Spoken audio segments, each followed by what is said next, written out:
मेरा वैम्पायर हरम हर चीज पर हावी हो जाएगा। अध्याय 11। यह एक पुलिस वाला है जिसे मैं चोदना चाहता हूं। पिछला। अगला। मिस्टर एक्स या आप जो भी हैं, आप आज मर जाएंगे। सुरंग में तनाव छा गया क्योंकि मलाकी की पीठ से काले तंबू फूट पड़े। काउंट सोलोमन की इच्छा से आज हम में से एक जीवित दुनिया से चला जाता है। अरे अरे, टारगेट ने कहा। समझौता हो गया है। अब कोई लड़ाई नहीं होनी चाहिए। और तुम मुझे कैसे रोकोगे? मलाकी ने एक कदम आगे बढ़ाया। उसके पीछे उसके तंतु फड़क रहे थे। मिस्टर एक्स ने खेल के मैदान में एक बच्चे की तरह धीरे से कहा। लड़ो लड़ो लड़ो लड़ो, उसने नारा लगाना शुरू कर दिया। मिस्टर मलाची, टारगेट ने अफसराना अंदाज में कहा, आपने नियम संख्या 3 का स्पष्ट उल्लंघन किया है। आपको लगातार 5 नीलामी से प्रतिबंधित किया जाएगा। क्या मैं ऐसा दिखता हूं कि मुझे परवाह है? मलाकी ने एक और कदम उठाया और तनाव एक भौतिक शक्ति में बदल गया जिसने एकत्रित पिशाचों पर दबाव डालना शुरू कर दिया। अरे, वह मेरे लिए नहीं आ रहा है ना? मिस्टर एक्स ने डरे हुए बच्चे की तरह इधर उधर देखा। कुछ करो। क्या यह नाटक है या वह सचमुच डरा हुआ है? किसी तरह, मैं नहीं बता सकता। रुको, टारगेट चिल्लाया जब मलाकी ने एक और कदम बढ़ाया। रुको, एक और कदम। रुको नहीं तो मैं गोली मार दूंगा। मलाकी ने एक और कदम बढ़ाया, तभी मिस्टर एक्स पीछे हट गए। उनके शरीर के हाव भाव से भय झलक रहा था। कदम कदम कदम। जहां हो वहीं रुक जाओ। इजरा के कान के पीछे से एक स्त्री की आवाज फुसफुसाई और वहां मौजूद दबाव जहरीली गैस की तरह फैल गया। इजरा ने अपनी जंजीरों की वजह से अपना सिर इधर उधर घुमाया, लेकिन उसे कोई नहीं मिला। इस तथ्य को देखते हुए कि हर कोई इधर उधर देख रहा था, ऐसा लगता है कि आवाज एक ही समय में सबके पीछे से फुसफुसा रही थी। इजरा कांप उठा। यह क्या है? कोई भूत की कहानी? इसमें कुछ भी अशुभ नहीं है, जरा भी नहीं। वह फिर से कांप उठा। ब्लैक जोन थिएटर के पर्दे की तरह टूट गया और एक आश्चर्यजनक दृश्य सामने आया।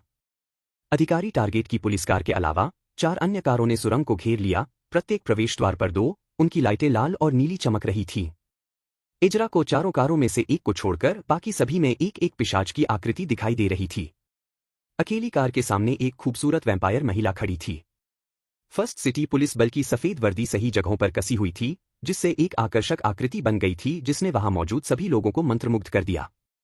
इजरा से मेल खाते उसके गहरे नीले बालों को पोनीटेल में बांधकर वह एक सक्षमता की आभा बिखेर रही थी। उसकी टोपी एक तरफ झुकी हुई थी, जो उसके सिर पर संतुलन बनाए हुए थी।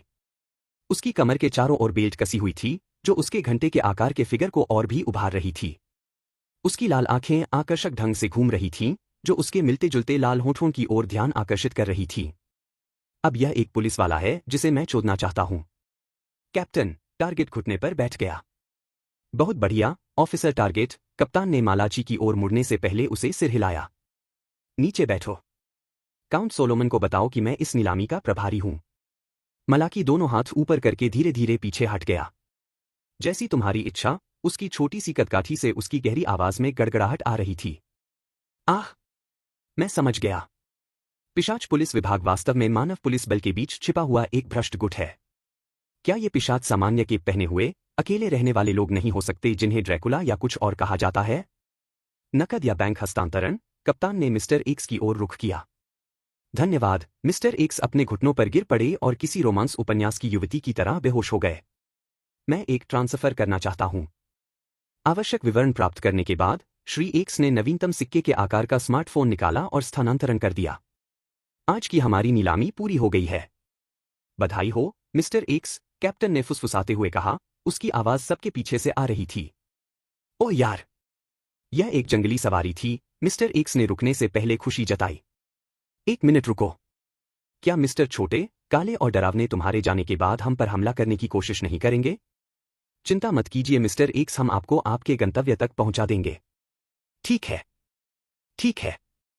मैं कहा जा रहा था। उसने उलझन में अपना सिर खुजलाया और फिर उन तीनों की ओर मुड़ा जिनके बारे में उसने अभी दावा किया था।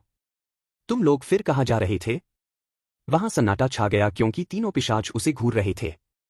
वह क्या चाहता है? क्या वह हमें जाने दे रहा है? यह सही नहीं हो सकता। कोई भी व्यक्ति 200 मिलियन क्रेडिट को मनमाने ढंग से खर्च नहीं करता। हम नगर के राजा के क्षेत्र में जा रहे हैं, जेनेसिस ने उत्तर दिया। क्या आप हमें जाने देंगे? तुम्हें जाने देना? मिस्टर एक्स ने उलझन में पूछा। मैं ऐसा क्यों करूंगा? इसे बुलाया। आखिर तुम लोग नगर प्रभु के क्षेत्र में क्या चाहते हो? हम अपने नए साथी का पंजीकरण कराना चाहते हैं, ओलिविया ने जवाब दिया। आप हमसे क्या चाहते हैं? मिस्टर एक्स ने चारों ओर छोटी भीड़ को देखा जो उसे देख रही थी। सारा, मलाकी और फूलों की दुकान की लड़कियां उसकी ओर देख रही थी। चलो अब इस बारे में भूल जाते हैं। कोई नहीं चाहता कि कोई अवैध पिशाच इधर उधर घूमता रहे। आगे बढ़ो। नगर प्रभु के क्षेत्र में उसने एक हाथ अपनी कमर पर रखा और किसी साहसिक उपन्यास के कवर पर खोजकर्ता की तरह आगे की ओर देखते हुए इशारा किया। क्या हमें चेन के हस्तांतरण की दिशा में आगे बढ़ना चाहिए? टारगेट ने पूछा। कोई जरूरत नहीं। मैं अपनी चेन खुद लाया हूं। मिस्टर एक्स उनके पास गया और ओलिविया को छुआ। उसकी बाहों से चेन का एक टैटू ओलिविया की गर्दन पर चला गया जहां यह लाल चमक रहा था। उसने एक कदम आगे बढ़ाया और जेनेसिस की गर्दन पर एक और चेन टैटू बनाया। जब वह एजरा के सामने आया तो वह रुक गया। आह! माफ करें। आपके लिए कोई जंजीर नहीं। नवजात शिशु को जंजीर से बांधना बहुत क्रूरता होगी। मैं नहीं चाहता कि बाल सेवा को यहां बुलाया जाए। वह हंसा। खुश रहो बच्चे। उसने एजरा के गाल पर 2 बार थप्पड़ मारे। हाँ, जेनेसिस हंसा। यह तो मजेदार था। मजाकिया? मजाकिया? उसने मुझे थप्पड़ मारा? इस आदमी ने मेरी तुलना एक बच्चे से की। एजरा ने अपने दांत पीस लिए और उसकी आंखें आग की तरह लाल हो गईं। आज यहां जो भी हो, मैं अपना बदला लूंगा। क्रोध उसके सीने में घूम रहा था। एजरा इसे समझा नहीं सका। अगर वह अभी भी इंसान होता तो शायद वह इसे जाने देता, लेकिन अब एक पिशाच के रूप में एक मादक भावना उसके सिर में भर गई थी जो उसे ऐसा करने के लिए प्रेरित कर रही थी। क्या मैं रक्त पिपासा महसूस कर रहा हूं? मिस्टर एक्स हंसे। आप इसके बारे में क्या करने जा रहे हैं? एजरा, ओलिविया ने अपना सिर घुमाकर उसे घूरा। कुछ मत करो। कोई हरकत मत करो। अपने दिमाग से सोचो, दिल से नहीं। यह क्या है? जेनेसिस ने गुर्राते हुए कहा। उसे अंदर के जानवर को बाहर निकालने दो। उसे इजरा दिखाओ। उसे दिखाओ कि पिशाच होने का क्या मतलब है। जेनेसिस हंसा और दोनों आदमी एक दूसरे को घूरने लगे। एक तरफ मिस्टर एक्स अपने लाल हुड और खाली लोहे के मुखौटे के साथ हैं, उनके शरीर के हाव भाव से लापरवाही झलक रही है। दूसरी ओर एजरा का चेहरा क्रोध से विकृत था। उसे केवल ऑफिसर टारगेट की जंजीरों से रोका गया था। उनकी जंजीरें हटा दो, टारगेट। मिस्टर एक्स ने अपना सिर झुकाया। मुझे बच्चों को धमकाना पसंद नहीं है, लेकिन इस बार मैं अपवाद बनाऊंगा। मेरा वैम्पायर हरम हर चीज पर हावी हो जाएगा। अध्याय 12, संपीड़न, प्रज्वलन और उत्सर्जन। पिछला। अगला। उनकी जंजीरें हटा दो, टारगेट। मिस्टर एक्स ने अपना सिर झुकाया। मुझे बच्चों को धमकाना पसंद नहीं है, लेकिन इस बार मैं अपवाद बनाऊंगा। मत करो, स्टेफनी पृष्ठभूमि से चिल्लाई। उसे मत मारो। उसे हमें बेच दो। इससे एजरा का गुस्सा और भड़क गया। क्या मैं कोई ऐसी वस्तु हूं जिसका सौदा किया जा सके? क्या मैं इतनी कमजोर हूं? नहीं। नहीं। कभी नहीं। यह तुम्हारा मौका है, एजरा। यह तुम्हारा मंच है। तुम जो हो वही बनो। जेनेसिस ने उसे प्रोत्साहित किया। टारगेट उनके पास गया। आपके पसंदीदा शांतिदूत की ओर से दोस्ताना सलाह। आप नवजात हैं। मरने के 1000 तरीके हैं। इसे मत चुनिए, उसने एजरा से धीरे से कहा। उसने उसे पकड़े हुए जंजीरों को छुआ और वे पुलिस वाले की बाह में वापस खिंच गई। एजरा चारों पैरों पर गिर पड़ा, गहरी सांस लेते हुए उसके मुंह से भाप निकल रही थी। वह अपने भीतर बढ़ती गर्मी को महसूस कर सकता था। मेरे पास आओ। मिस्टर एक्स एक पहलवान की तरह झुक गया। खुशी से। रुको, ओलिविया ने आदेश दिया। उसकी आवाज में एक अलौकिक भार था जो गूंज उठा। दरार। एजरा के पैरों के नीचे की सड़क टूट गई क्योंकि उसकी गति रुक गई थी, जैसे कि वह किसी अटूट अवरोध से टकरा गया हो।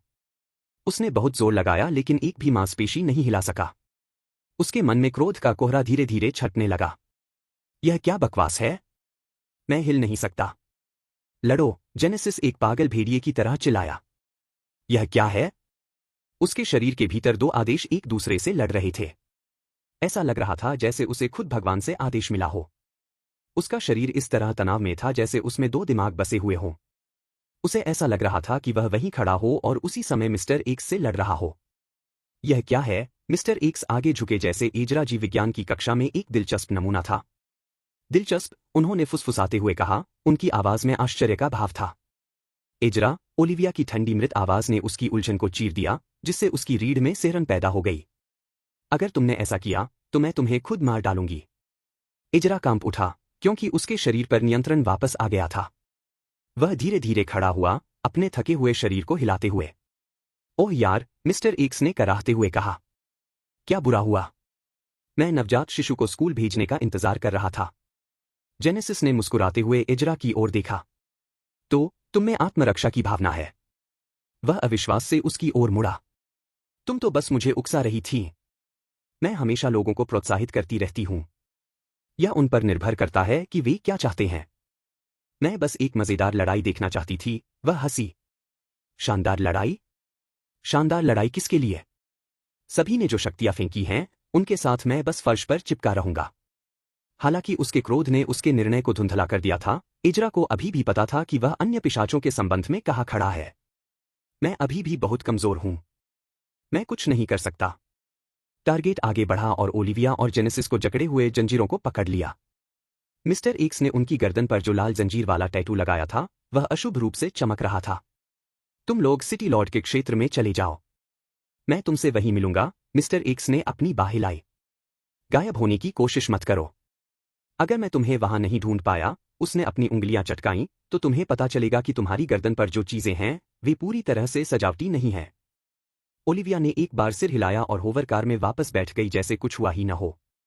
जेनेसिस और एजरा ने भी ऐसा ही किया और अपनी पिछली स्थिति में बैठ गए। सुरंग के दोनों ओर खड़ी पुलिस होवर कारों ने समान गार्ड के साथ उनका पीछा किया, जबकि ओलिविया गाड़ी से बाहर निकल रही थी। जैसे ही वे शहर के व्यस्ततम हिस्से में वापस लौटे, कार में सन्नाटा छा गया। यह बेवकूफी थी, ओलिविया ने चुप्पी को भर दिया। तुम अभी तक खून को जीवन शक्ति में नहीं बदल सकते और तुमने एक अज्ञात पिशाच से लड़ने की कोशिश की। तुम क्या सोच रहे थे? इजरा चुपचाप बैठा रहा। वह खुद से यही सवाल पूछ रहा था कि तभी उसके दिमाग में एक और विचार आया। वह क्या था? वह आगे झुका। तुमने मुझे कैसे नियंत्रित किया? ओह, वह जेनेसिस ने जम्हाई ली। चूंकि हमने तुम्हें घुमाया है और हमारा खून तुम्हारे अंदर है, इसलिए हम तुम्हें नियंत्रित कर सकते हैं। चिंता मत करो। यह सिर्फ हम ही कर सकते हैं। सभी नवजात शिशुओं को उन लोगों द्वारा नियंत्रित किया जा सकता है जिन्होंने उन्हें घुमाया है।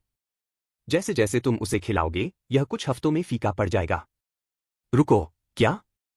तुम लोगों ने मुझे क्यों नहीं बताया? सारा ने हमारे प्रश्न और उत्तर सत्र में बाधा डाली, है ना? वे मुझे नियंत्रित कर सकते हैं।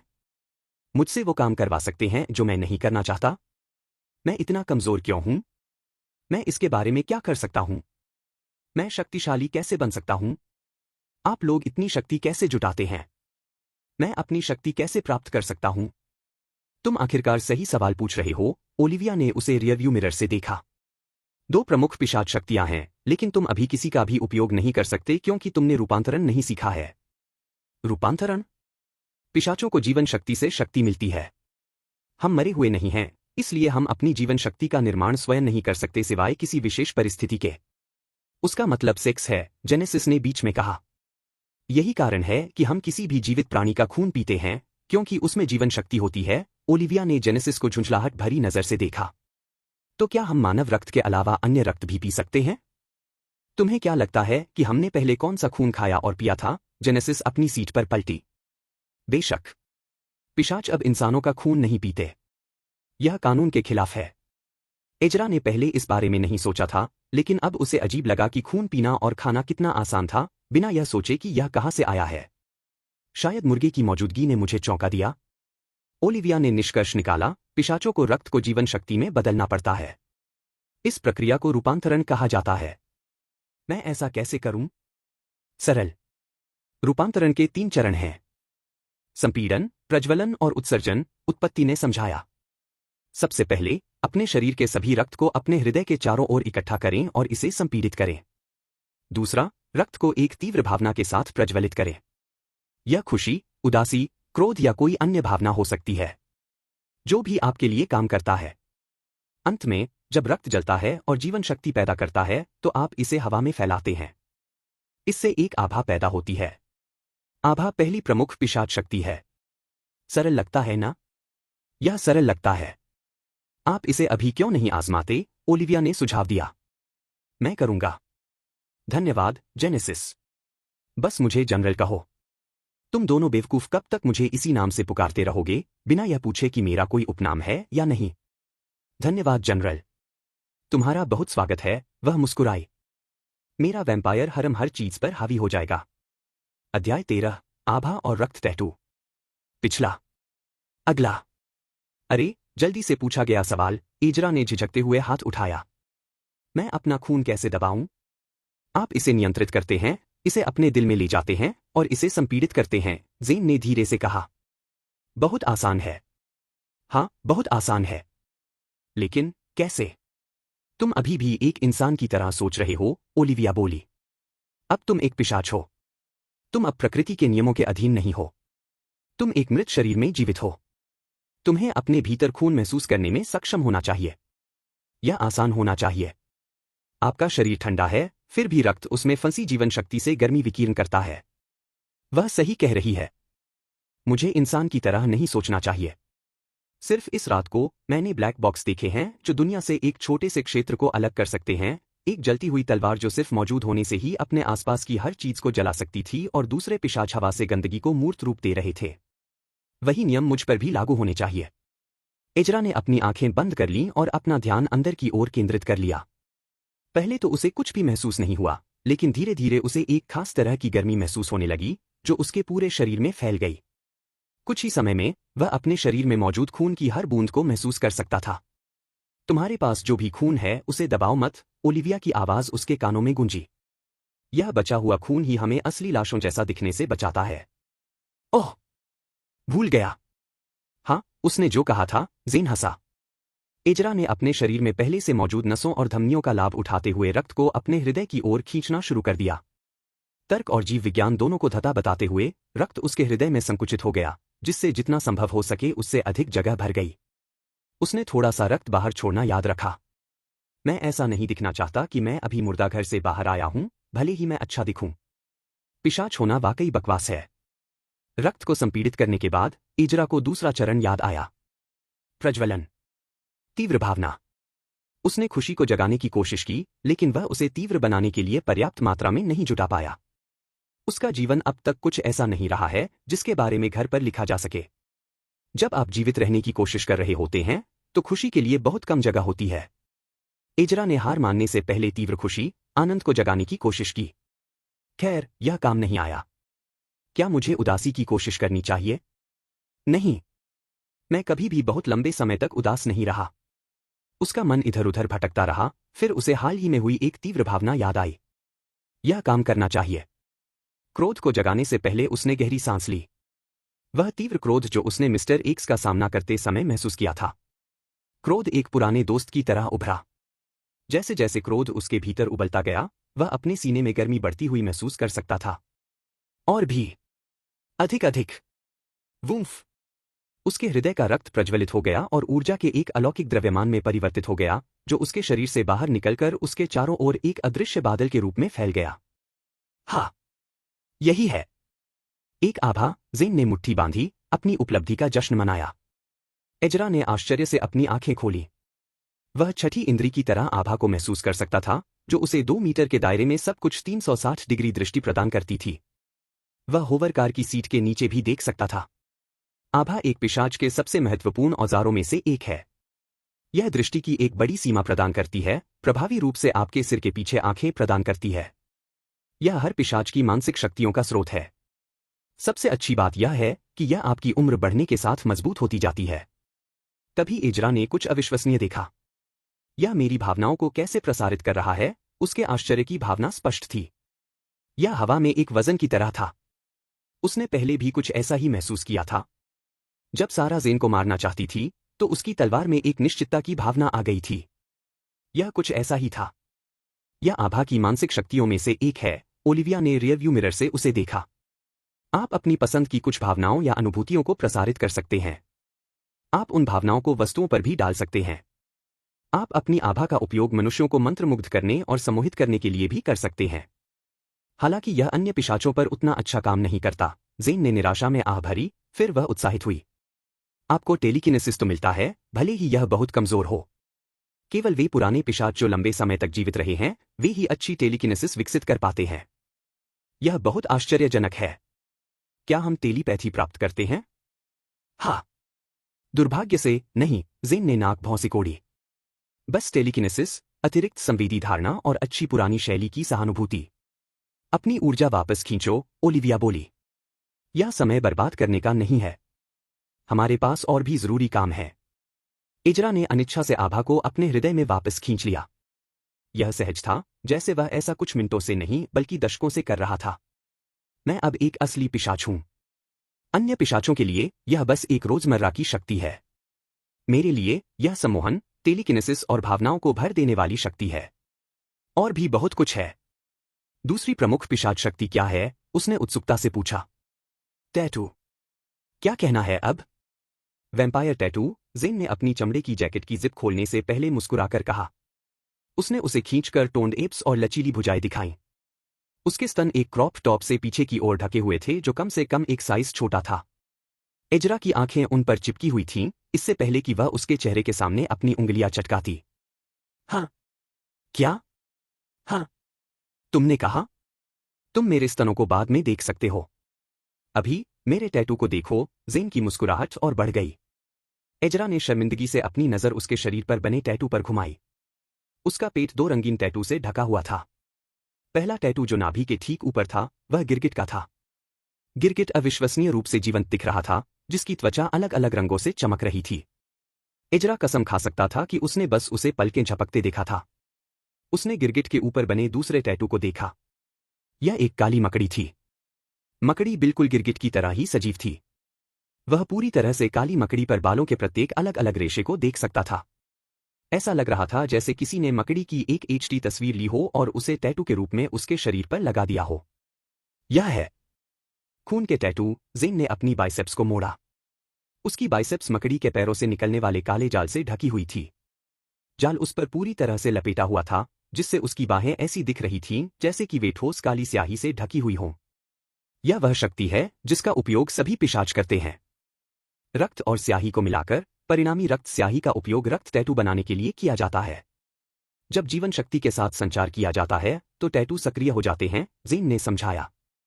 हालांकि आप केवल एक राक्षस को ही टैटू कर सकते हैं। कुछ भी और यह काम नहीं करेगा। कोई हथियार, कोई एलियन, कुछ सोना या यहां तक कि एक आग का गोला भी नहीं। लेकिन आप एक राक्षस पर सोना उगलने वाला टैटू गुदवा सकते हैं। रुको, क्या? इजरा का जबड़ा खुला रह गया।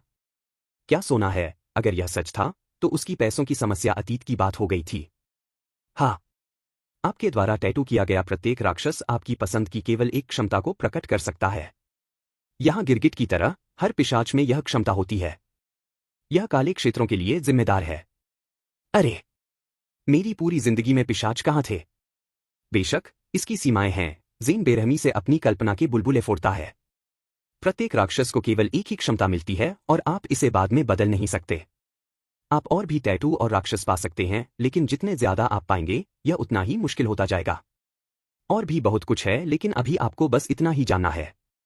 उदाहरण के लिए, ओलिविया ने बीच में टोकते हुए अपनी गर्दन पर चमकती लाल चेन की ओर इशारा किया। मिस्टर एक्स की चेन सीधे तौर पर उनसे नहीं बल्कि उनके पास मौजूद किसी भी राक्षस से है। चेन हमें जीवन शक्ति का उपयोग करने से रोकती है और मुझे यकीन है कि यह केवल यही नहीं कर सकती।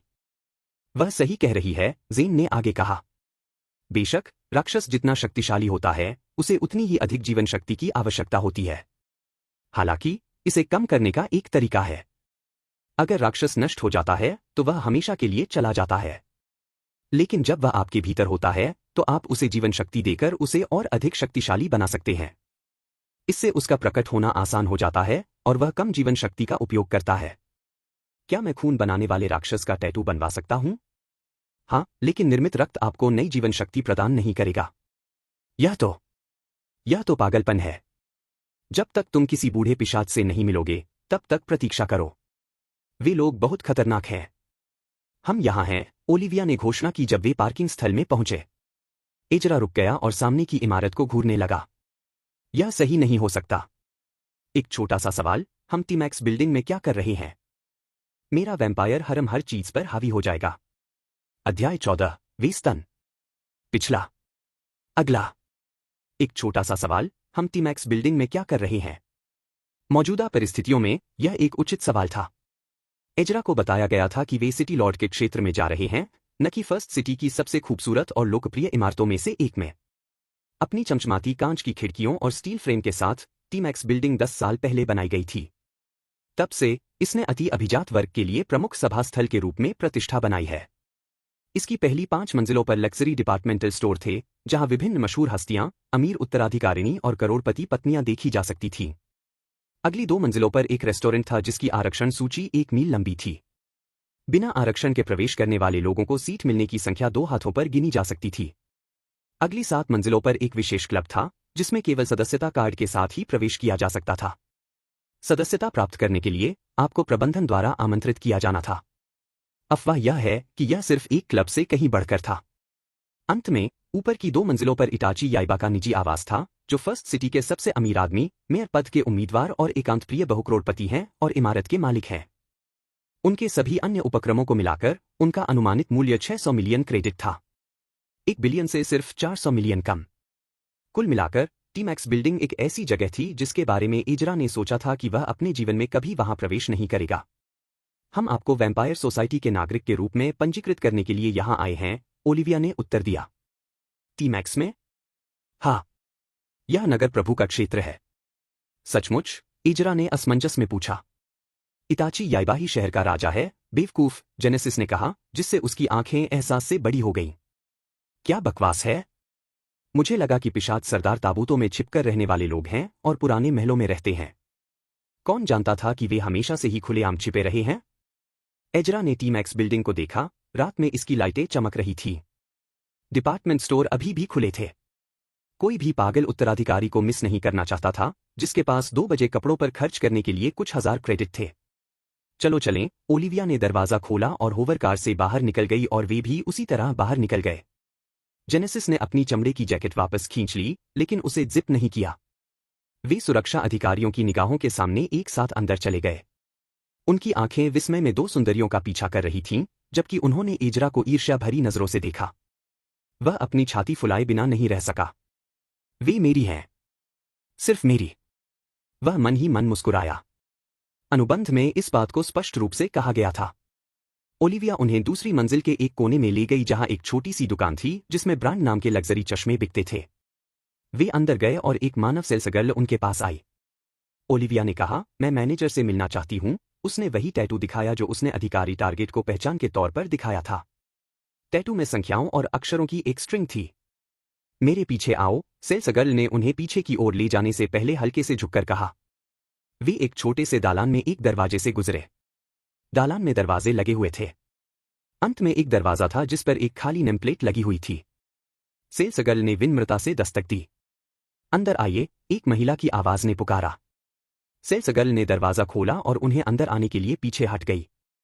पिशाच अंदर दाखिल हुए और दरवाजा बंद कर दिया। सिविल ऑफिस में आपका स्वागत है। मैं आपकी क्या मदद कर सकती हूं? दफ्तर खाली था, सिर्फ एक डेस्क और उसके सामने 2 कुर्सियां थीं और एक कोने में कुछ अलमारियां थीं। डेस्क पर एक नाम पट्टिका लगी थी जिस पर लिखा था, मिस रेड। खिड़की रहित कार्यालय में सबसे आकर्षक दृश्य डेस्क के पीछे बैठी महिला थी। उसका चेहरा गोल आंखों वाला प्यारा था। उसके छोटे होंठ एक प्यारी बटन नाक के नीचे थे। पारंपरिक पिशाच की तरह लाल आंखों वाली वह महिला ऐसी लग रही थी जैसे वह 20 की उम्र के आसपास की हो। वह छोटी थी, लेकिन इससे उसके बड़े स्तन और भी उभर कर सामने आ रहे थे। उसका सफेद ब्लाउज ऊपर से खुला हुआ था, जो एक आकर्षक दृश्य प्रस्तुत कर रहा था जिसे इजरा केवल कला का काम ही कह सकता था। हम यहां एक नवजात शिशु का पंजीकरण करने आए हैं, ओलिविया ने बैठते हुए उत्तर दिया। जेन दूसरी कुर्सी पर बैठ गई जबकि इजरा उसके बगल में अजीब तरह से खड़ा था। सुश्री रेड ने नजर उठाई और जब उन्होंने इजरा को देखा तो उनका रुख बदल गया। वह आगे झुकी, अपने स्तनों को डेस्क पर दबाया, उसे ऊपर की ओर धकेला। तुम में से कौन नवजात है? इजरा आगे बढ़ा और उसने उसे ऐसे देखा जैसे वह मांस का एक विशेष रूप से रसदार टुकड़ा हो। बहुत बढ़िया। आपकी स्वीकृति? वह ओलिविया और जेनेसिस की ओर मुड़ी। जेन ने मन ही मन कोसा। कुछ परिस्थितियों के कारण हम अपनी स्वीकृति देने में असमर्थ हैं। हालांकि मैंने 2 दिन पहले एक दावा दायर किया था। आपको इसे अपने रिकॉर्ड में ढूंढ पाना चाहिए, ओलिविया ने शांति से कहा, इससे पहले कि वह जेनेसिस की ओर मुड़ी। मैं टर्नर के रूप में पंजीकृत हो जाऊंगी, लेकिन चिंता न करें, हमारा अनुबंध अभी भी कायम है। सुश्री रेड ने खड़े होने से पहले उन पर नजर डाली। वह धीरे धीरे कार्यालय के कोने में एक कैबिनेट की ओर चली गई, उसके कूल्हे आकर्षक ढंग से हिल रहे थे। उसकी काली स्कर्ट छोटी थी, जिससे उसकी सेक्सी टांगें दिख रही थीं। क्लिक। क्लैक। उसकी एड़ियां फर्श पर टकराईं। जैसे ही वह कैबिनेट के पास पहुंची, वह धीरे धीरे कमर से झुकी, उसकी स्कर्ट उसके आकर्षक नितंबों के चारों ओर कस गई। हे भगवान, यह तो किस्मत ही है। एजरा ने घूरते हुए निगल लिया। तुम्हें जो दिख रहा है वो पसंद आया? जेन ने उसे धक्का देते हुए पूछा। चिंता मत करो, मैं तुम्हें बाद में कुछ बेहतर दिखाऊंगी। यह सही है, मुझे यहां पर एक और भी बेहतर गधा मिला है। सुश्री रेड ने कैबिनेट में से एक फोल्डर निकालकर बाहर निकाला। उसने फोल्डर खोलकर पढ़ा और फिर उसे अपने साथ डेस्क पर वापस ले आई। नाम और पहचान पत्र। Olivia, C7V2000143। नवजात शिशु का नाम इजरा मैटन। सब कुछ ठीक लग रहा है, सुश्री रेड ने कहा। उसने अपनी हथेली आगे की और एक टैटू चमका, फिर एक प्रिंटर जैसा कुछ सामने आया। उसने कागज का एक ढेर लिया और उसे एक वस्तु में डाल दिया, फिर एक छोटा सा डिब्बा खोला जिसमें से एक सुई निकली हुई थी। कृपया अपने खून की एक बूंद दें। एजरा ने ओलिविया की ओर देखा, जिसने उसे सिर हिलाकर स्वीकृति दी। उसने डिब्बे में खून की एक बूंद डालने से पहले सुई पर अपनी उंगली चुभोई। अगर आपको खूबसूरत महिला के सामने संपीड़न सिखाया जाता तो यह शर्मनाक होता। सुश्री रेड ने कंपार्टमेंट बंद कर दिया और मशीन घूमने लगी। जब वे इंतजार कर रहे थे, सुश्री रेड ने अपने हाथ से खुद को पंखा झलते हुए कहा, क्या यहां गर्मी नहीं है? क्या मतलब है कि यहां गर्मी है? यहां एयर कंडीशनिंग है। उसने हाथ ऊपर करके अपने ब्लाउज के ऊपर के 2 बटन खोल दिए। एजरा को उसकी सफेद ब्रा दिख रही थी जो उसके बड़े रसीले स्तनों को सहारा दे रही थी। उसका लंड उसकी पैंट में फड़क रहा था। मैं अपना लिंग उन स्तनों के बीच में डालना चाहता हूं। मशीन ने क्लिक किया और फिर पेज प्रिंट करना शुरू किया। सुश्री रेड ने कागजों को चुना और फिर उन्हें 4 अलग अलग दस्तावेजों में काट दिया। क्या आप इसकी पुष्टि कर सकते हैं कि यह सही है? उसने एक दस्तावेज एजरा को दिया और दूसरा ओलिविया को। एजरा ने अपने बारे में बहुत सारी जानकारी देखने के लिए दस्तावेज को स्कैन किया। उसकी उम्र, उसकी ऊंचाई, उसे किसने घुमाया। दस्तावेज में यह भी लिखा था कि उसने आखिरी बार कब खाना खाया था। उसकी नज़र दस्तावेज के शीर्ष पर वापस गई जहां उसने कुछ देखा। आपने मेरा नाम खाली छोड़ दिया। हाँ, मैंने ऐसा जानबूझकर किया। सुश्री रेड ने सिर हिलाया। जब आप एक नए जीवन में प्रवेश करते हैं तो आप अपना नाम बदल सकते हैं ताकि आप एक नए व्यक्ति बन सकें। उसने उसे एक कलम दी।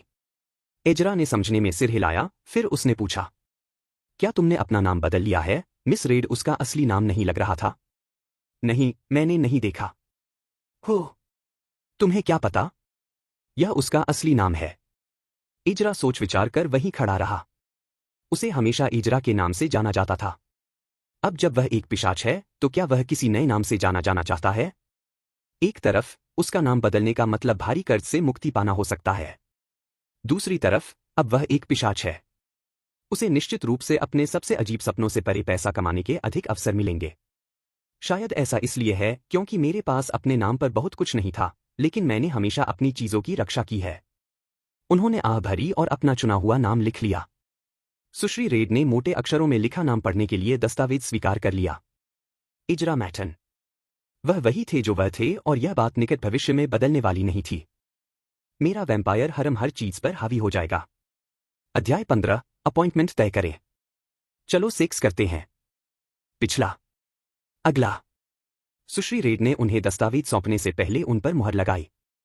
कृपया अपने अंगूठे का निशान दें। उन्होंने उन्हें वह स्थान दिखाया जहां उन्होंने अपने खून की स्याही से अंगूठे पर मुहर लगाई थी।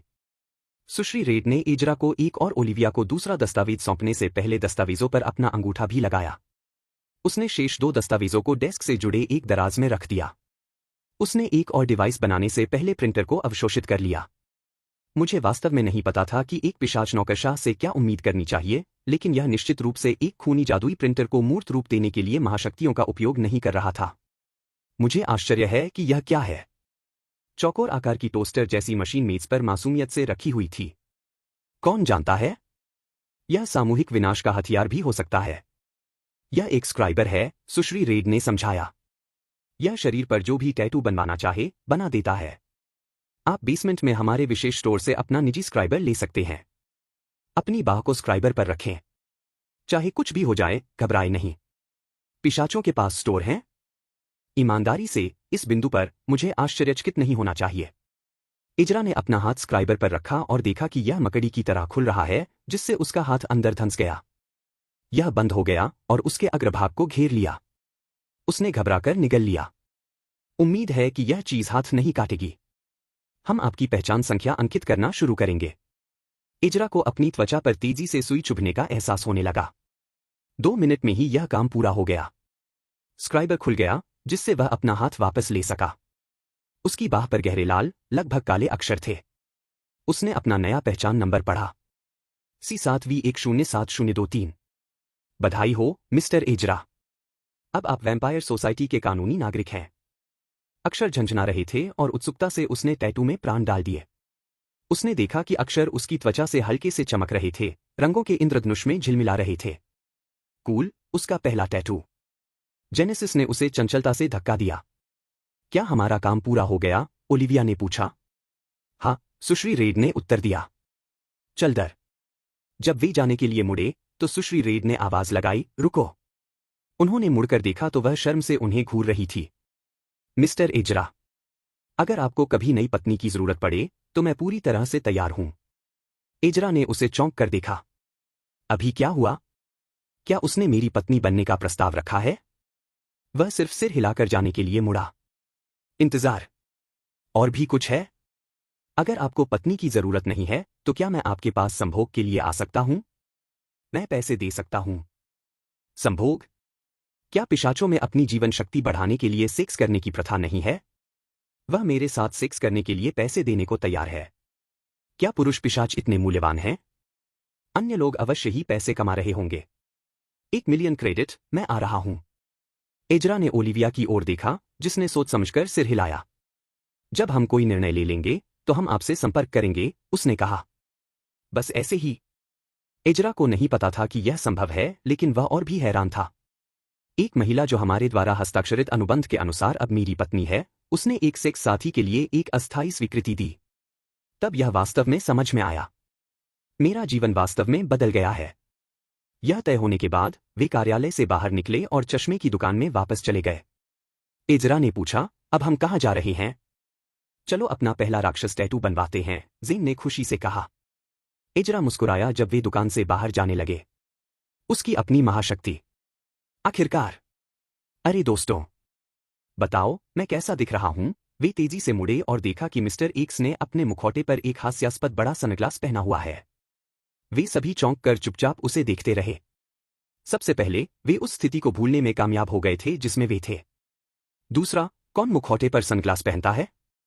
आप सभी यह देखकर अचंभित हो गए होंगे कि मैं कितना सुंदर दिख रहा हूं, है ना? एक्स ने दुख भरी सांस ली, फिर चश्मा वापस रख दिया। मेरे पीछे आओ। एक दूसरे की ओर देखते हुए वे पीछे चले गए। एक्स उन्हें एक लिफ्ट में ले गया, जिससे वे बेसमेंट लेवल 2 में पार्किंग स्थल पर पहुंचे।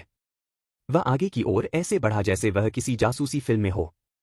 शशश, उसने अपनी उंगली उस जगह रखी जहां उसका मुंह मास्क पर होना चाहिए था। वे देख रहे हैं। इस आदमी को क्या हो गया है? आखिर किसने इस पागल को 200 मिलियन क्रेडिट दे दिए, क्योंकि ऐसा कोई तरीका नहीं है कि उसने खुद से ये पैसे कमाए हों। एक्स ने एक खड़ी कार की आड़ में लुढ़कने से पहले कोने में झांका। तुम क्या कर रहे हो? ज़ेन ने उत्सुकता से पूछा। मैलाची से छिपना, एक्स अतिशयोक्ति से कांप उठा। इतना छोटा कोई व्यक्ति इतना डरावना कैसे हो सकता है? ओह! छोटे लोगों को कोई बुरा नहीं मानना चाहिए। ओलिविया बाहर निकलकर बोली, अगर मलाकी सचमुच यहां है तो सब कुछ इतना शांत नहीं होगा। सचमुच? एक्स ने उत्सुकता से पूछा। ओह! मैं उस आदमी का युद्ध में सामना नहीं करना चाहूंगा। तुम इतने कायर कैसे हो? जनरल ने पूछा। क्या तुम में कोई गरिमा नहीं है? गरिमा? यह क्या है? उसने सोचने की मुद्रा में अपना हाथ अपनी ठोड़ी पर रखा और फिर अतिशयोक्तिपूर्ण एहसास में चौंक गया। ओह! गरिमा? हाँ, मेरे पास यह था, लेकिन मैंने इसे 200 मिलियन क्रेडिट में बेच दिया। मुझे यकीन है कि आप लोग जानते हैं कि मैंने इसका क्या उपयोग किया। वे सब उसे घूर रहे थे, यह समझने की कोशिश कर रहे थे कि वह मजाक कर रहा है या सच बोल रहा है। शायद दोनों बातें थीं। एक्स ने अपना सिर सीधा किया और बेपरवाही से अपने ऊपर से धूल झाड़ ली। आगे बढ़ो मेरे महान शूरवीरों, उसने पहियों से सुसज्जित एक पुरानी टूटी फूटी होवरकार की ओर इशारा किया। यह क्या है? जनरल ने पूछा। यह एक होवरकार है, उसने ऐसे उत्तर दिया जैसे यह स्पष्ट हो और यह पूरी तरह से सच था। पहियों के साथ? क्या हम किसी तरह खुद को 21वीं सदी में वापस ले गए? ओह! ये पहिए तब काम आते हैं जब कार बीच सड़क पर खराब हो जाती है। लेकिन चिंता मत करो, ऐसा लगभग कभी नहीं होता। सोलोमन एक शांत जानवर है, उसने कार में बैठने से पहले कार को थपथपाया और पीछे बैठ गया। तुम लोग किसका इंतजार कर रहे हो? अंदर आना। आपने अपनी कार का नाम काउंट सोलोमन के नाम पर रखा है। जनरल ने उसे घूर कर देखा। क्या तुम लोग अंदर नहीं जा रहे हो? एक्स ने धीमे स्वर में कहा। वे कार में चढ़ते हुए आहें भर रहे थे। जेन ने यात्री की सीट ले ली और इजरा भी पीछे की सीट पर उसके साथ बैठ गया। कहा, ओलिविया ने ड्राइवर की सीट से पूछा। क्वांटम वेधशाला, ओलिविया के जम जाने पर एक्स ने हाथ बढ़ाया। ओह, तुम्हें नहीं लगता कि मैं जानता हूं? वरना मैं इतना पैसा क्यों खर्च करूंगा? कुछ भी करने की कोशिश मत करो। तुम्हारे गले में बंधी ये चेनें खूबसूरती से चमकने के अलावा और भी काम करती हैं। ओलिविया के हाथ उसकी गर्दन पर चले गए, जहां टैटू उसके ब्लाउज के कॉलर से ढका हुआ था। जेन अपनी सीट पर मुड़ी और एक्स को देखने लगी। क्या हो रहा है? कुछ खास नहीं, एक्स ने जवाब दिया। हम बस उस जगह जा रहे हैं जहां हमारी प्यारी ओलिविया ने दुःस्वप्न की किताब का पन्ना छिपाया था। क्या बकवास है? यही तो वह चाहता था। क्या वह काउंट सोलोमन का बीमा था? नहीं। अगर वह था, तो वह मलाकी के साथ विवाद में नहीं पड़ता। तुम्हें कैसे पता चला कि उसने इसे कहाँ छिपाया है? इजरा ने पूछा। मेरे तो हर जगह आंखें हैं, दोस्त। इसलिए तुम उन्हें देख नहीं सकते। वह ऐसे हंसा जैसे उसने कोई बढ़िया मजाक किया हो। यह आदमी डरावना है। यहां तक कि काउंट सोलोमन को भी नहीं पता कि पेज कहाँ है। चुटकुले और अतिशयोक्ति शायद एक नाटक है। यह आदमी इतना हानिरहित लगता है। भेड़ के कपड़ों में एक भेड़िया। यही बात उसे और भी डरावना बनाती है। एजरा एक से दूर चला गया। वह बहुत अप्रत्याशित है। कौन जानता है कि वह आगे क्या करेगा? ओलिविया ने कार स्टार्ट करने से पहले आह भरी। इंजन ने जोरदार आवाज लगाई, फिर चालू हुआ। टीमैक्स बिल्डिंग से बाहर निकलते समय एक्स ने जम्हाई ली। अब तो ऐसा ही है। मेरा वैम्पायर हरम हर चीज पर हावी हो जाएगा। अध्याय 16, घर का कोई रास्ता नहीं। पिछला। अगला। पुरानी कार सड़क पर खुशी से चल रही थी और कार में शांति छाई हुई थी। एक्स इजरा की ओर मुड़ा और उसे घूरने लगा। इजरा ने उसकी घूरती निगाहों को अनदेखा किया और अपना गाल खिड़की पर रखकर सड़क को गुजरता हुआ देखा। कुछ देर बाद वह खुद को और नहीं रोक सका। क्या? वह एक्स की ओर मुड़ा। यह कितनी अच्छी रात है ना? क्या? मेरा मतलब है, मैंने एक उच्च दाव वाली बोली युद्ध में भाग लिया जो एक सिक्का उछालने पर हिंसा में बदल सकता था। और अब हम पूर्वज के एक पुराने अवशेष को प्राप्त करने के लिए अपने रास्ते पर हैं। हे भगवान, मैं एक खोजकर्ता की तरह महसूस करता हूं। हाँ, आपके लिए एक अच्छी रात। मैंने एक बहुत बड़ी लड़ाई देखी। एक भ्रष्ट पुलिस अधिकारी ने मुझे पकड़ लिया और एक पागल नकाबपोश आदमी को नीलाम कर दिया गया। शुक्र है, रात लगभग खत्म हो गई है। क्या आप रेडियो चालू कर सकते हैं? एक्स ने पूछा। मैं चुप्पी बर्दाश्त नहीं कर सकता। जेन ने बटन दबाया। म्यूजिक टॉप 10 में चौथे नंबर पर हमारे पास गर्ल ग्रुप AXE का गाना I will be your unicorn है। देखते रहिए। रेडियो बंद होने से पहले चिंगारी निकली। कार में एक बार फिर शांति छा गई। इस बार एक्स को घूरने की बारी एजरा की थी।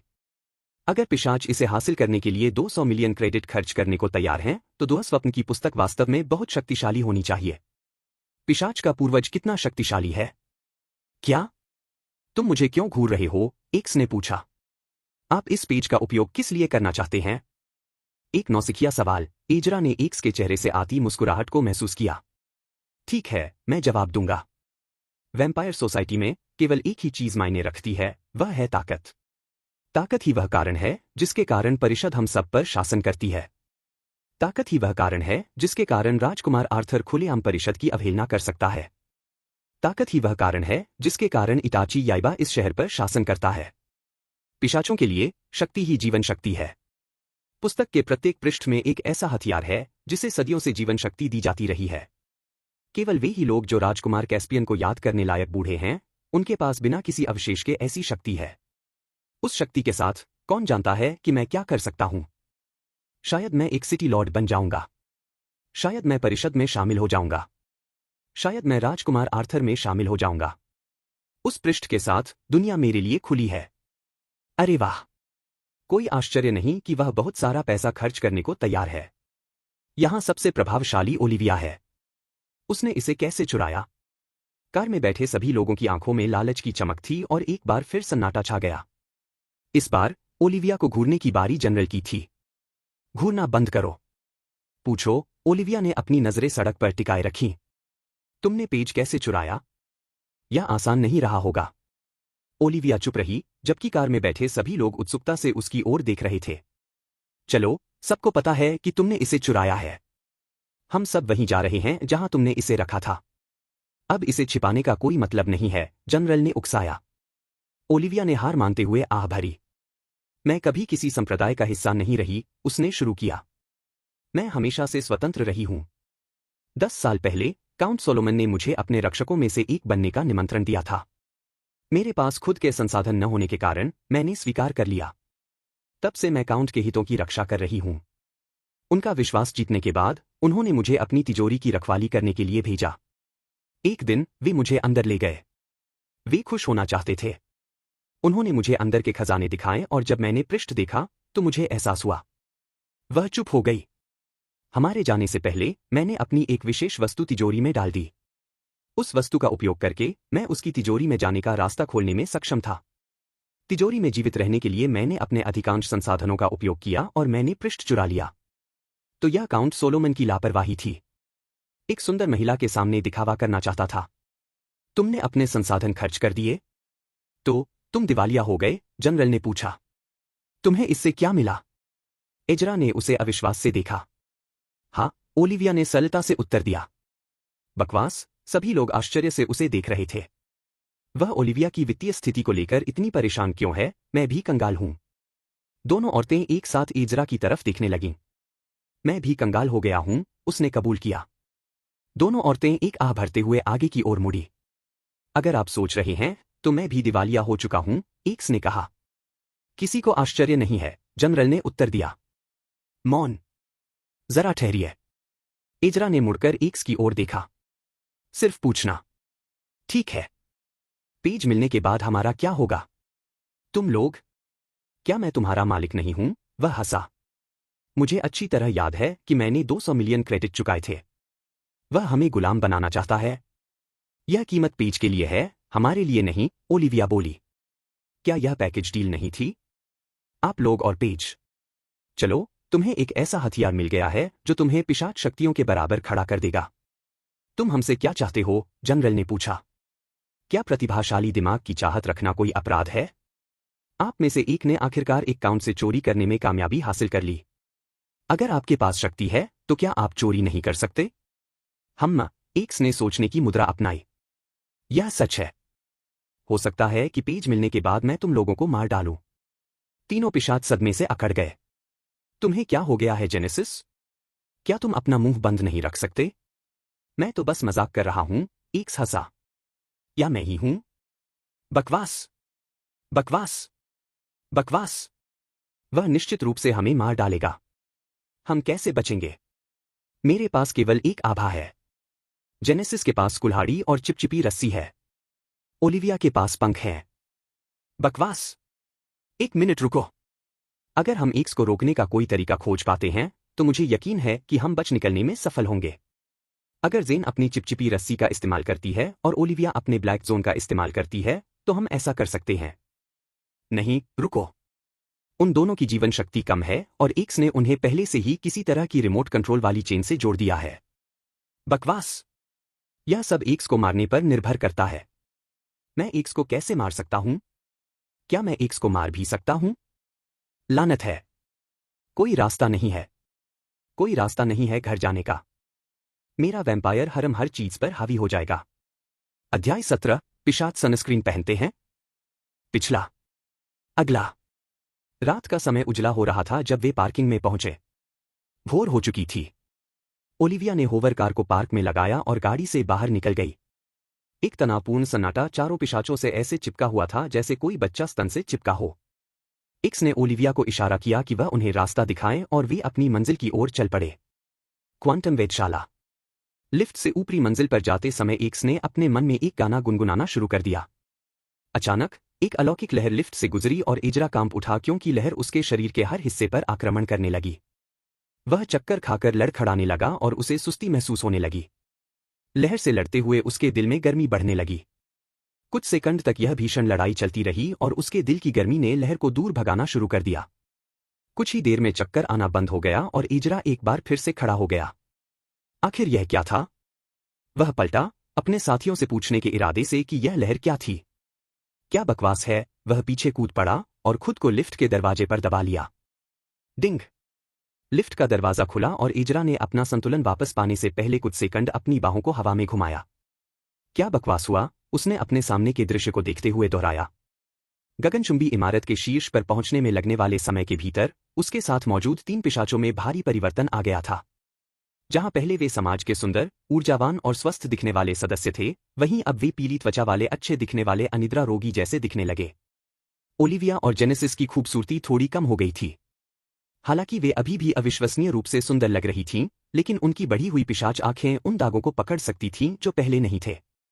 उनकी आंखों के नीचे काले घेरे थे, जिससे ऐसा लग रहा था जैसे उन्होंने लगातार 3 रातें जागकर बिताई हों। उस समय सूरज उगाया, कमरे में फर्श से छत तक की विशाल खिड़कियों से होकर फर्श पर सुनहरी रोशनी पड़ रही थी। पिशाच दर्द से कराह उठे और इजरा जल्दी से लिफ्ट में वापस चला गया। क्या है? क्या हम पर हमला हो रहा है? क्या मलाची ने हमें ढूंढ लिया है? उसका सिर घूम गया, वह खतरे को पहचानने की कोशिश कर रहा था, जबकि एक्स ने लिफ्ट को बंद करने के लिए बटन को जोर से दबाया। ठीक है, इजरा ने दरवाजा बंद होते ही सिर हिलाया। क्या कोई मुझे समझा सकता है कि अभी क्या हुआ? वह सूर्य है, जनरल ने समझाया। क्या? सूर्य पिशाच का स्वाभाविक शत्रु है। यह पिशाच की शक्तियों को कमजोर कर देता है। यह तीव्र दर्द भी पैदा करता है और लंबे समय तक इसके संपर्क में रहने से मृत्यु भी हो सकती है। यह पिशाच की मृत्यु के 2 तरीकों में से एक है, ओलिविया ने उत्तर दिया। यह हमेशा से ऐसा ही रहा है। हालांकि इसके बारे में कुछ सिद्धांत हैं, लेकिन कोई भी वास्तव में नहीं जानता कि ऐसा क्यों है। अभी, सूर्य की वजह से, हम सभी शारीरिक रूप से औसत मानव जितने ही शक्तिशाली हैं।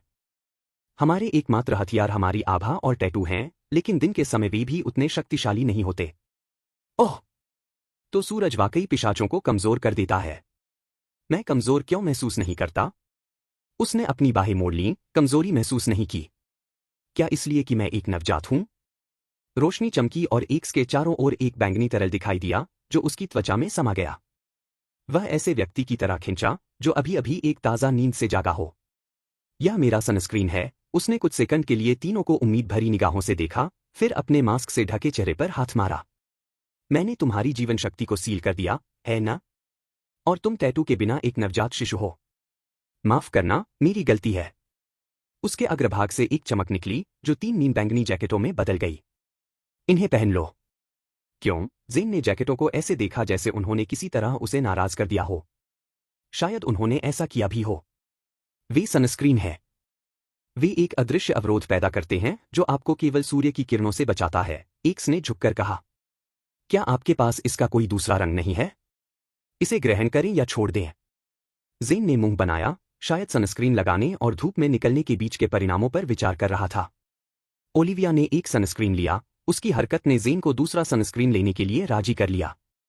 एक्स ने आखिरी जैकेट इजरा की ओर बढ़ाई और वह चौंक गया। रुको! उसे नहीं पता कि मैं सूरज से प्रभावित नहीं हूं? इजरा ने झिझकते हुए जैकेट समेट ली। वह इसे मुझे क्यों दे रहा है? क्या इसमें कोई जाल है? उसने अपनी सांस रोककर ट्रैकसूट के ऊपर जैकेट पहन ली। कुछ सेकंड तक कुछ न होने के बाद उसने राहत की सांस ली। यह मेरा मौका है। बाकी सब लोग सूरज की वजह से कमजोर हो गए हैं। जब मुझे मौका मिलेगा, तभी मैं एक्स को हरा दूंगा। रास्ता दिखाओ, एक्स ने ओलिविया की ओर सिर हिलाया और लिफ्ट खोलने के लिए बटन दबाया। समूह में एक लाल हुडी पहने नकाबपोश व्यक्ति, ट्रैकसूट के ऊपर बैंगनी जैकेट पहने एक सुंदर व्यक्ति तथा उसी तरह की बैंगनी जैकेट पहने 2 सुंदर महिलाएं शामिल थीं, जो वेधशाला में चली गईं। ओलिविया उन्हें रिसेप्शन डेस्क पर ले गई। सुप्रभात। मैं मिस्टर ड्वाइट से मिलने आई हूं। कृपया नाम बताएं। रिसेप्शनिस्ट उस सुंदर दिखने वाले समूह की निगाहों में आने से शर्मा गई। Miss wild. रिसेप्शनिस्ट ने अपने कंप्यूटर से कुछ छेड़छाड़ की और फिर एक छिपे हुए डिब्बे में जाकर एक पेन और कागज निकाला। उसने इसे ओलिविया को दिया, जिसने इसे ले लिया और बिना किसी तुक या कारण के 20 शब्दों की एक श्रृंखला लिखी और फिर इसे वापस कर दिया।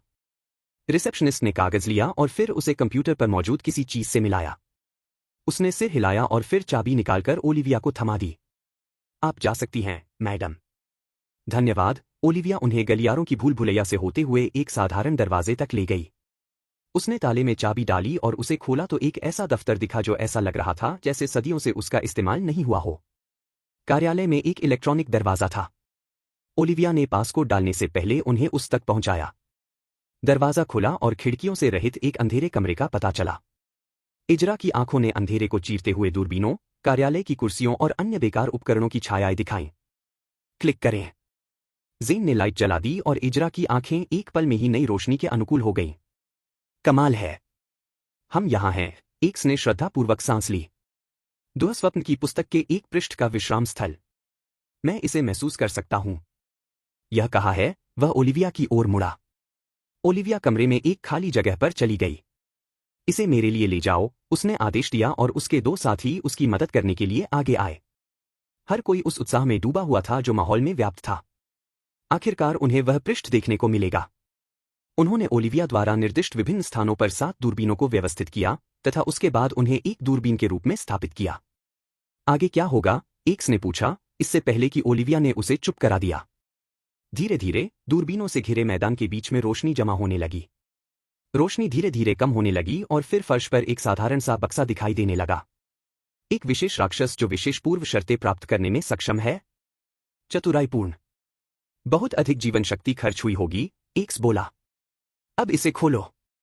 ओलिविया एक पल के लिए झिझकी और उसके गले में टैटू वाली चेन खतरनाक तरीके से चमक उठी। उसने बॉक्स के सामने घुटने टेकने से पहले हार मान ली। उसने बॉक्स के ऊपर हाथ रखा और वह खुल गया। क्लिक करें। कमरे में मौजूद हर व्यक्ति घुटनों के बल बैठ गया, क्योंकि उन पर एक भयानक रक्त पिपासा शारीरिक भार की तरह दबाव डाल रही थी। हाँ, हाँ, यही है। यह एक आभा भी बिखेरता है। हाँ हाँ हाँ हाँ, एक पागलों की तरह हंसने लगा।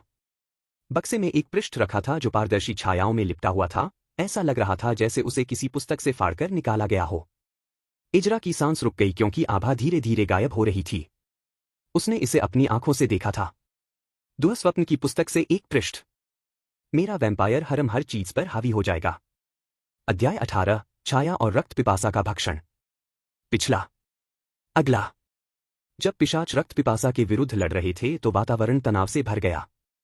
धीरे धीरे वे अपने पैरों पर खड़े होने लगे। एक्स ने अपनी लाल हुडी और खाली लोहे के मुखौटे के साथ आभा के प्रभावों को आसानी से दूर कर दिया। कुछ ही देर में चारों पिशाच एक बार फिर खड़े हो गए। साथ मिलकर उन्होंने अपने सामने मौजूद भयावह दृश्य का सामना किया। एक साधारण सा खुला हुआ बक्सा, जिसका अंदरूनी हिस्सा मंद, अलौकिक लाल रंग की रोशनी में नहाया हुआ था। अंदर एक पन्ना छिपा था, जिसकी सतह खाली थी, फिर भी वह भयानक रोशनी का स्रोत था। इजरा चाहता था कि उसका दिल अभी भी धड़क रहा होता ताकि वह उसकी छाती के भीतर तेजी से धड़क सके और उसे भरोसा दिला सके कि वह अभी भी जीवित है। क्या बकवास है? मुझे लगता है कि अब मैं सांप के सामने चूहों से संबंधित हो सकता हूं। पृष्ठ के चारों ओर काले, पारदर्शी छाया के टुकड़े नाच रहे थे, जो हवा में भरे हुए रक्तपात की आभा के साथ घुल मिल रहे थे। इजरा शपथ ले सकता था कि पृष्ठ भेष में एक सुप्त राक्षस था। छाया के माध्यम से वे पृष्ठ पर दिखाई देने वाले चिन्हों की अनुपस्थिति को देख सकते थे। यदि इसकी आभा और पतली छाया की उपस्थिति न होती, तो इसे एक साधारण पृष्ठ समझने की गलती हो सकती थी। एक्स ने श्रद्धा के भाव से 2 शब्द फुसफुसाए जो पूरे कमरे में गूंज उठे। उसकी आवाज में भय और विस्मय का मिश्रण था। मेरे प्यारे।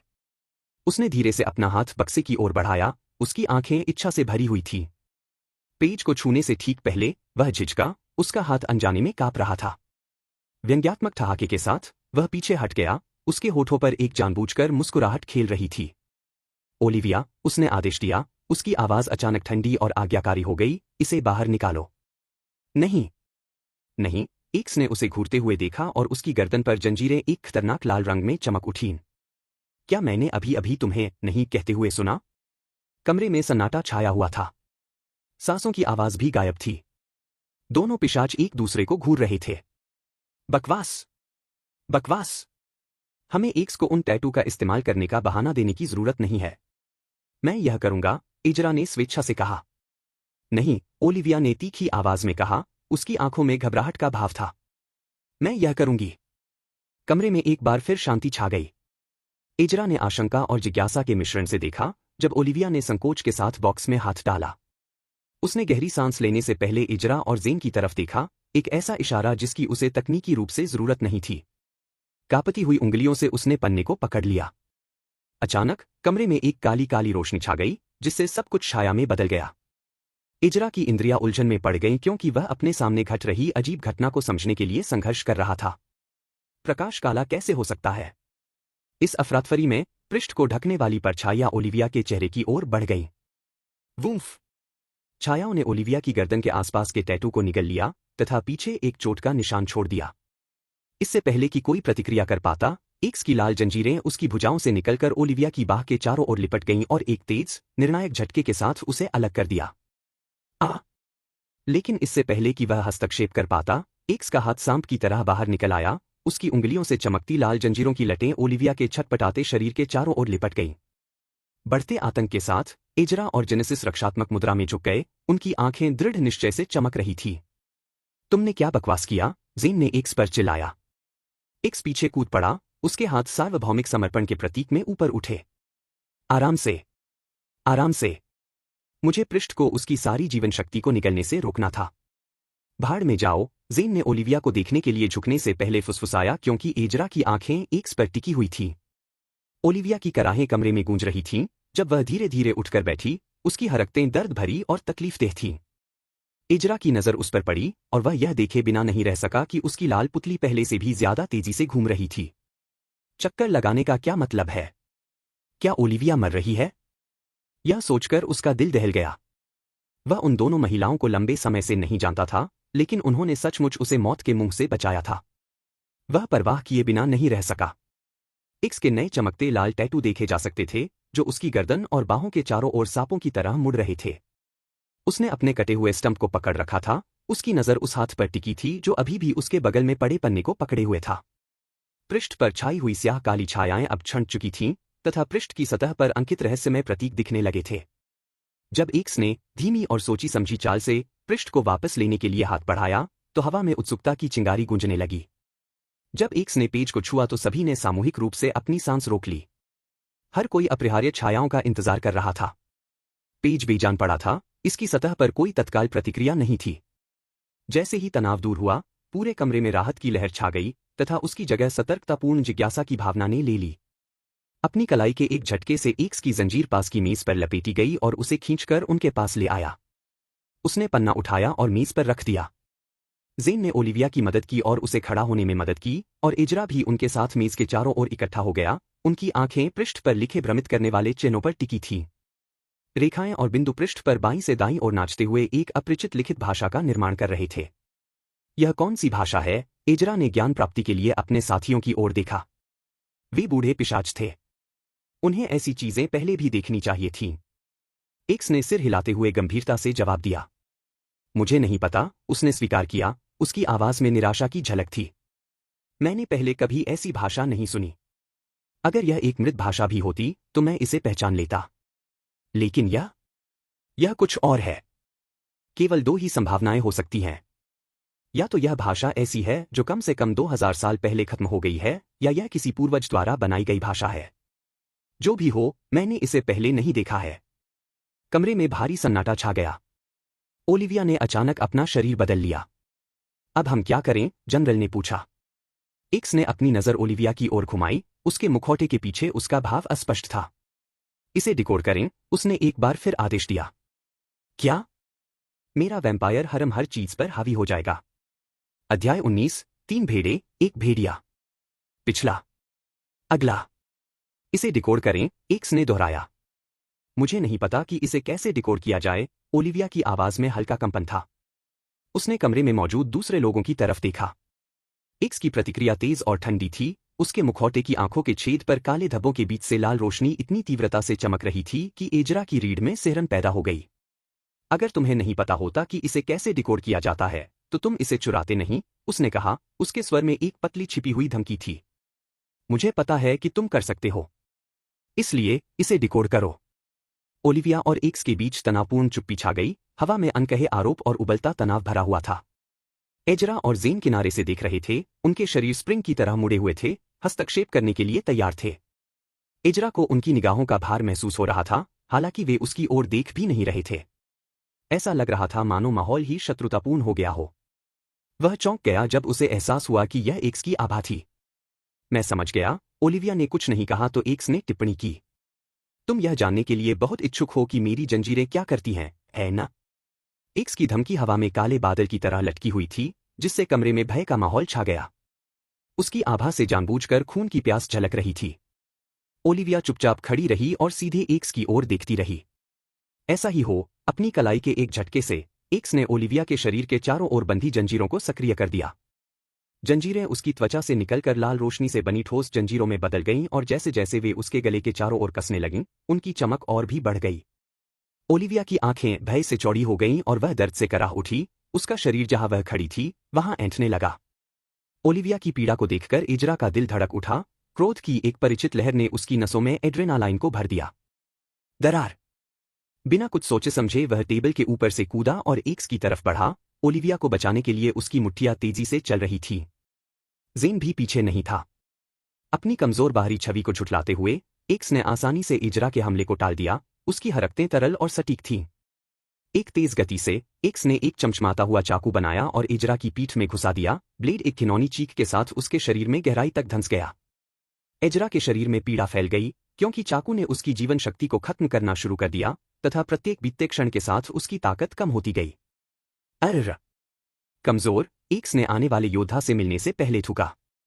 ज़ेन इजरा की तुलना में बहुत कम आवेगी थी। उसकी लड़ने की शैली उसके व्यवहार से बिल्कुल अलग थी। एक मुक्केबाज की मुद्रा में उसने एक्स पर वार किया जो उसके वार के बीच में उछलता और घूमता था। ठीक है, उसने सूंघते हुए कहा। वह प्रसिद्ध खूनी कुतिया कहा है जिसके बारे में मैं इतना सुनता हूं। चिंता मत करो, ज़ेन ने मुस्कुराते हुए अपने नुकीले दांत दिखाए। तुम उससे मिल सकते हो। तुम्हें बस इतना करना है कि मेरे गले से अपनी जंजीरें हटा दो। एक्स ने हंसते हुए उसके मुक्कों को दूर भगाया और फिर उसके चेहरे पर कोहनी मारकर उसकी नाक को जोर से तोड़ दिया। जब ज़ेन पीछे की ओर लड़खड़ाई तो एक्स ने अपना पैर ऊपर उठाया और ज़ेन की गर्दन पर एक तेज किक मारी। दरार! ज़ेन की गर्दन टूट गई और वह लड़खड़ाते हुए फर्श पर गिर पड़ी। जलते हुए दर्द से अपने दांत पीसते हुए इजरा ने अपनी पीठ से चाकू खींच लिया। उसके हाथ खून से सने हुए थे। एक घुरघुराहट के साथ वह एक्स का सामना करने के लिए मुड़ा। उसकी आंखों में धर्मी क्रोध की आग जल रही थी। तुम्हारी हिम्मत कैसे हुई? उसने गुर्राहट के साथ कहा। खैर, मैं। इजरा के अचानक हरकत करने से एक्स का सिर कट गया।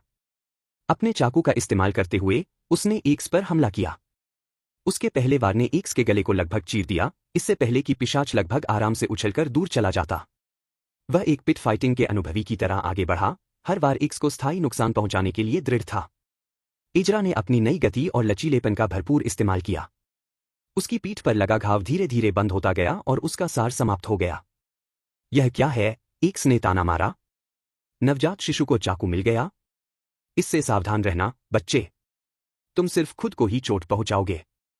इजरा ने अपने दांत पीस लिए क्योंकि एक्स ने बहुत कम मार्जिन से उसके कटौतियों को टाल दिया था। अपने आप पर इतना कठोर मत बनो, बच्चे। कभी हार मत मानो। तुम यह कर सकते हो। एक्स ने हंसते हुए इजरा के पीछे घूमकर उसके कंधे पर दोस्ताना थपकी दी। इजरा ने तेजी से घूमकर नीचे की ओर वार किया और एक्स की जांघ पकड़ ली। खून फर्श पर फैल गया और एक्स दर्द से लड़खड़ाकर गिर पड़ा। उसके पीछे से अचानक एक अप्रत्याशित लात ने एक्स को घुटने पर गिरा दिया और ज़ेन का मुस्कुराता हुआ चेहरा उसके पीछे दिखाई दिया, इससे पहले कि वह अपना हाथ उसके सीने में डाल देती। पकड़ा।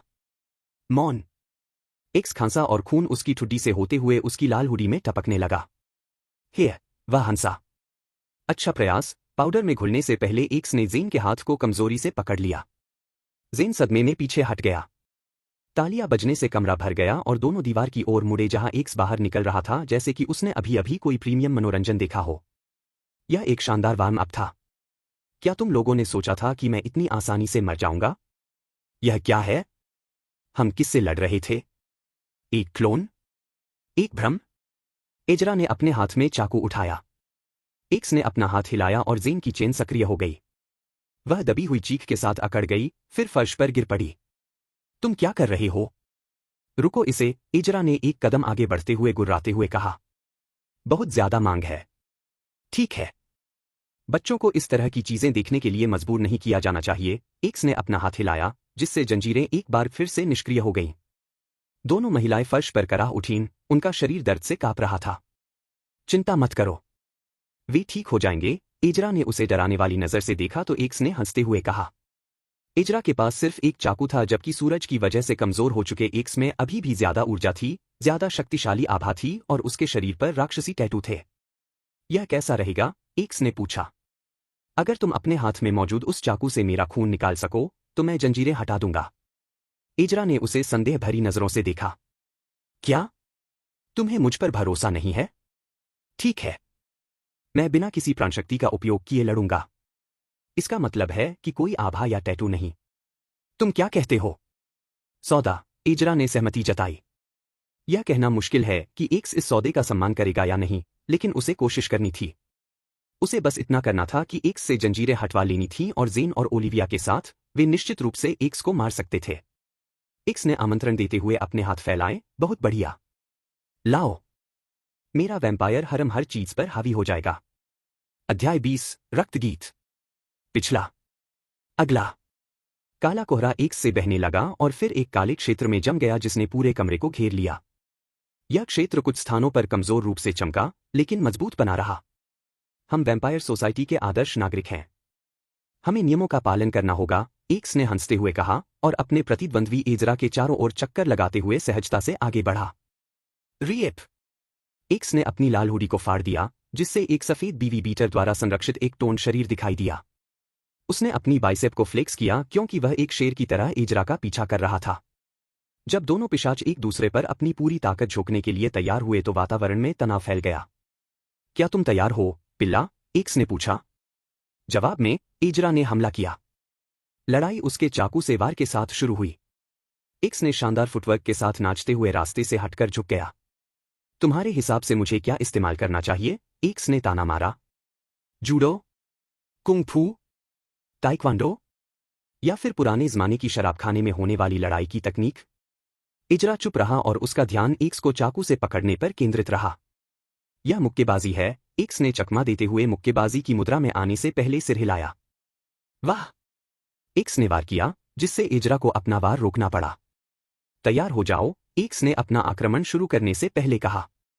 दोनों पिशाच बराबरी पर थे क्योंकि उन्होंने बिजली की गति और सटीकता के साथ वार का आदान प्रदान किया। प्रत्येक वार का जवाब तेजी से पैरी या ब्लॉक से दिया गया, कोई भी पिशाच 1 इंच भी पीछे हटने को तैयार नहीं था। कैसे? वह इतना तेज कैसे है? क्या उसे सूरज की रोशनी से कमजोर नहीं होना चाहिए? क्या उसे एक औसत इंसान जितना तेज नहीं होना चाहिए? वह कैसे गति बनाए रख रहा है? एक्स ने अचानक जोरदार किक मारी, जिससे एजरा हैरान रह गया। वह अपनी नई नई सजगता के कारण ही उसे चकमा देने में सफल रहा। वह पीछे कूदा, जिससे उनके बीच जगह बन गई। डीलानेत, चलो इसे एक पायदान ऊपर ले चलते हैं, एक्स ने अपने कंधे उचकाए। क्या? एक्स के हमला करने पर एजरा को सोचने का समय ही नहीं मिला। एजरा ने चाकू घूंपा लेकिन एक्स ने एक तरफ झुककर सीधे उसके पेट में मुक्का मारा। एजरा को खांसी आ गई क्योंकि वह फर्श से 1 इंच ऊपर उठा हुआ था। उसकी आंखें इस बात से आश्चर्यचकित हो गईं कि चोट के पीछे कितना जोर था। वह लड़खड़ाकर पीछे हट गया, एक्स को रोकने की कोशिश कर रहा था। सांस छोड़ते हुए एक्स पागल हो गया। एजरा ने अपनी पूरी ताकत से लड़ाई लड़ी, लेकिन जैसे जैसे लड़ाई आगे बढ़ी, यह स्पष्ट हो गया कि एक्स का पलड़ा भारी था। हर बीतते पल के साथ उसके हमले और भी भयंकर होते गए, उसकी मुट्ठियां धुंधली होती गईं और वह एजरा पर लगातार हमला करता रहा। अपने सर्वश्रेष्ठ प्रयासों के बावजूद एजरा को एक्स के जबरदस्त हमले का सामना करने में संघर्ष करना पड़ा। एजरा की हरकतों में हताशा भर गई क्योंकि वह एक्स के हमले से खुद को बचाने के लिए संघर्ष कर रहा था। उसका चाकू रोशनी में चमक रहा था क्योंकि वह लगातार वार को रोक रहा था, उसके चेहरे पर तनाव साफ दिख रहा था क्योंकि वह अपने प्रतिद्वंद्वी के साथ तालमेल बनाए रखने के लिए संघर्ष कर रहा था। क्या बकवास है? कोई भी अवसर नहीं है। हैरान हो गए, एक्स ने पूछा। मेरा मुखौटा एक राक्षस टैटू आइटम है जो मुझे गति और ताकत में एक निष्क्रिय बढ़ावा देता है। चिंता मत करो, मैं धोखा नहीं दे रहा हूं। मुखौटे में पहले से ही अपनी जीवन शक्ति है। टीवा। हताशा के एक पल में एजरा ने एक रास्ता देखा और उसे दोनों हाथों से पकड़ लिया। एक तेज चाल से उसने एक्स की फैली हुई बाह को पकड़ लिया और उसका चाकू तेजी से उस ओर बढ़ गया। बिजली की तरह तीव्र प्रतिक्रिया के साथ एक्स ने एजरा के हमले से खुद को दूर कर लिया। उसकी चाल सहज और सुंदर थी, जिससे एजरा लड़खड़ा गया, इससे पहले कि वह एक विनाशकारी उच्च किक के साथ जवाब देता। वाह! प्रहार के बल से एजरा हवा में उछल गया और उसका शरीर पास की दीवार से इतनी जोर से टकराया कि उसकी हड्डियां हिल गईं। एक क्षण के लिए वह स्तब्ध होकर पड़ा रहा, अपने होश में आने के लिए संघर्ष करता रहा। हार मान लो, एजरा। तुम यह नहीं जीत सकते, एक्स ने अपने हाथों को जेब में डालने से पहले उन पर लगी धूल को झाड़ा। वैसे भी यह एक बेवकूफ़ी भरी शर्त थी। जेन और ओलिविया ने अपने पैरों पर खड़े होने के लिए संघर्ष करना शुरू कर दिया, उनकी लाल पुतलियां उनकी आंखों में बेतहाशा नाच रही थीं, जैसे कोई जानवर पिंजरे में फंसा हो। एजरा ने धीरे से अपने आप को जमीन से उठाया और अपने प्रतिद्वंद्वी एक्स की ओर थकी हुई नजर से देखा, जो उसके सामने खड़ा था। हार मान लेना आसान होगा, एजरा ने खुद को एक घुटने पर उठाया। लेकिन मैं अपने लिए नहीं लड़ रहा हूं, वह एक सहज गति से खड़ा हो गया। मैं जो मेरा है उसके लिए लड़ रहा हूं। उसने अपने हाथों में चाकू उठाया। एजरा ने आह भरी और अपनी आभा को बुलाया। उसे लगा कि उसकी नसों में ऊर्जा का संचार हो रहा है, जैसे कि वह सुखदायक मरहम हो।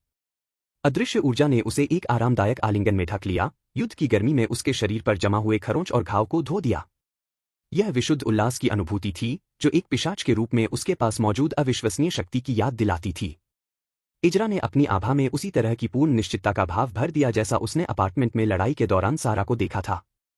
यह अटूट आत्मविश्वास की भावना थी, एक विश्वास कि वह अपने रास्ते में आने वाली किसी भी बाधा को पार कर सकता है। एक विश्वास कि कोई भी उसे रोक नहीं सकता। अपने हाथों में चाकू के चारों ओर अपनी आभा को इकट्ठा करते हुए एजरा ने अपनी एकाग्रता को केंद्रित किया। ब्लेड नई शक्ति के साथ चमक रहा था। वह महसूस कर सकता था कि हथियार ऊर्जा से भरा हुआ है, एक पल की सूचना पर हमला करने के लिए तैयार है। एक्स की हंसी हवा में गूंज उठी। बहुत बढ़िया। तुम एक प्यारे शेर के बच्चे की तरह हो जो बड़ों के पंजे उधार ले रहा है। एक्स की हंसी हवा में गूंज उठी। शायद यह पिल्ला आपको आश्चर्यचकित कर देगा, एजरा ने जवाब दिया। उसकी आवाज उसकी नसों में बह रही ऊर्जा की तरह स्थिर थी। एक तीव्र गति से एजरा ने एक्स पर हमला किया। उसका चाकू हवा में घातक सटीकता के साथ वार कर रहा था। हम देखेंगे बच्चे। एक्स ने अपने नंगे हाथों से एजरा के वार को दूर कर दिया। उसकी चाल तरल और सुंदर थी क्योंकि उसने एक शक्तिशाली मुक्का मारा। एजरा ने एक कदम पीछे हटकर एक्स के फैले हुए हाथ पर वार किया, लेकिन उसने तुरंत ही उसे वापस ले लिया और उसकी जगह दूसरा मुक्का मारा। एजरा ने मुक्का चकमा दिया और फिर लो किक पर कूद पड़े। उन्होंने फॉलोअप किक को रोका और एक स्लैश के साथ जवाब दिया जिससे एक्स पीछे हट गया। उसकी हरकतों में गति और चपलता का एक धुंधलापन था। जैसे जैसे युद्ध बढ़ता गया, एजरा पूरी तरह से एकाग्रता की स्थिति में डूबने लगा। उसकी इंद्रियां छुरे की धार की तरह तेज होती गईं। उसका खून उसके लिए गाने लगा। उसकी नसों में एक शोक गीत गुनगुनाने लगा।